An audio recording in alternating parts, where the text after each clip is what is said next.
Hello, én Geza vagyok, és fogok angolul egy Edgar Allan Poe verset elmondani, a neve The Raven. Once upon a midnight dreary, while I pondered weak and weary over many a quaint and curious volume of forgotten lore, while I nodded, nearly napping, suddenly there came a tapping, as of someone gently rapping at my chamber door. "This, some visitor," I muttered, tapping at my chamber door. Only this and nothing more. Ah, distinctly I remember. It was in the bleak December, and each separate dying ember wrought its ghost upon the floor. Eagerly I wished the morrow. Vainly I had sought to borrow for my book surcease of sorrow. Sorrow for the lost Lenore, for the rare and radiant maiden whom the angels name Lenore, nameless here for evermore. And the silken, sad, uncertain rustling of each purple curtain thrilled me, filled me with fantastic terrors never felt before. So that now, to still the beating of my heart, I stood repeating, "This some visitor entreating entrance at my chamber door, some late visitor entreating entrance at my chamber door. This it is, and nothing more." Presently my soul grew stronger, hesitating then no longer. "Sir," said I, or "Madam, truly your forgiveness I implore, but the fact is I was napping, and so gently you came rapping, and so faintly you came tapping at my chamber door, that I scarce was sure I heard you." Here I opened wide the door. Darkness there, and nothing more. Deep into that darkness peering, long I stood there, wondering, fearing, doubting, dreaming dreams no mortal ever dared to dream before. But the silence was unbroken, and the darkness gave no token, and the only word there spoken was the whispered word, "Lenore." This I whispered, and an echo murmured back the word, "Lenore." Merely this, and nothing more. Back into the chamber turning, all my soul within me burning. Soon again I heard a tapping, somewhat louder than before. Surely, said I, that is something at my window lattice. Let me see then what thereat is, and this mystery explore. Let my heart be still a moment, and this mystery explore.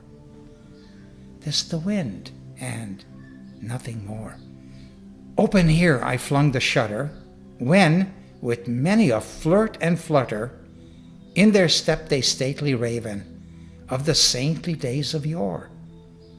Not the least obeisance made he, not a minute stopped or stayed he, but, with mien of lord or lady, perched above my chamber door, perched upon a bust of Pallas, just above my chamber door, perched and sat, and nothing more.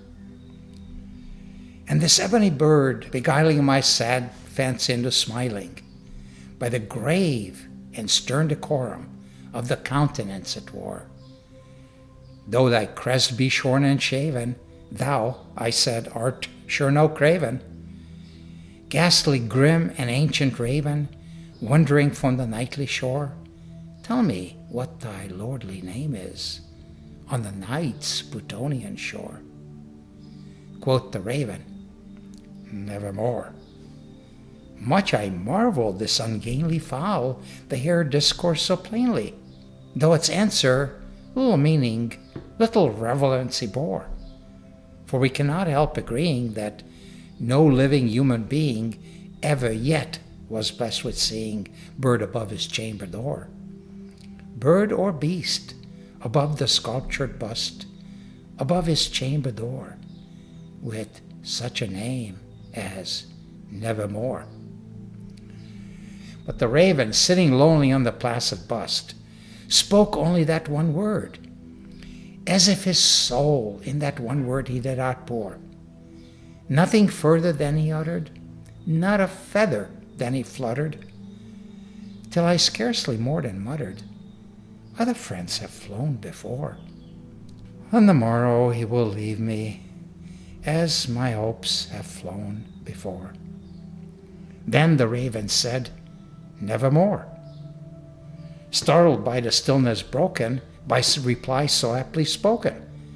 Doubtless, said I, what it utters is its only stock and store, caught from some unhappy master, whom unmerciful disaster followed fast, and followed faster, till his songs one burden bore, till the dirges of his hope that melancholy burden bore of nevermore. But the raven, still beguiling my sad soul into smiling, straight I wheeled a cushioned seat in front of bird and bust and door. Then, upon the velvet sinking, I betook myself to linking fancy unto fancy, thinking what this ominous bird of yore, what this grim, ungainly, ghastly, gaunt, and ominous bird of yore meant in croaking nevermore. This I sat engaged in guessing, but no syllable expressing to the fowl, whose fiery eyes burned into my bosom score. This and more I said divining, with my head at ease reclining, on the cushion's velvet lining, that the lamplight gloated o'er. But whose velvet violet lining, with the lamplight gloating o'er, she shall press, nevermore. Then methought the air grew denser, perfume from an unseen censer swung by seraphim, whose footfalls twinkled on the taught floor. Wretch, I cried, thy God has lent thee, by these angels he hath sent thee, respite and nepenthe thee from thy memories of Lenore. Quaff, quaff this kind nepenthe, and forget this lost Lenore. Quoth the raven, nevermore. Prophet, said I, thing of evil. Prophet still, if bird or devil. With a tempter sent, or with a tempest tossed to here ashore, desolate yet all undaunted, on this desert land enchanted, on this home by horror haunted, tell me truly I implore, is there balm in Gilead? Tell me, I implore. Quoth the raven, nevermore. Prophet, said I, thing of evil.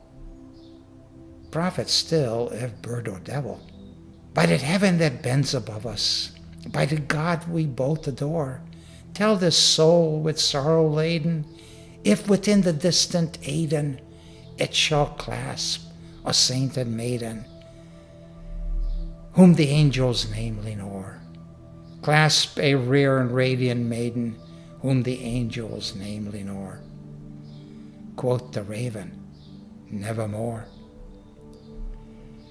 Be that word our sign of parting, bird or fiend, I shrieked upstarting. Get thee back into the tempest and the night's Plutonian shore. Leave no black plume as a token of that lie thy soul had spoken. Leave my loneliness unbroken. Quit the bust above my door. Take thy beak from out my heart, and take thy form from off my door. Quoth the raven, nevermore. And the raven, never flitting, still is sitting on the pallid bust of Pallas, just above my chamber door. And his eyes have all the seeming of a demon's that is dreaming, and the lamplight o'er him streaming throws his shadow on the floor. and my soul from out that shadow that lies on the floor shall be lifted nevermore.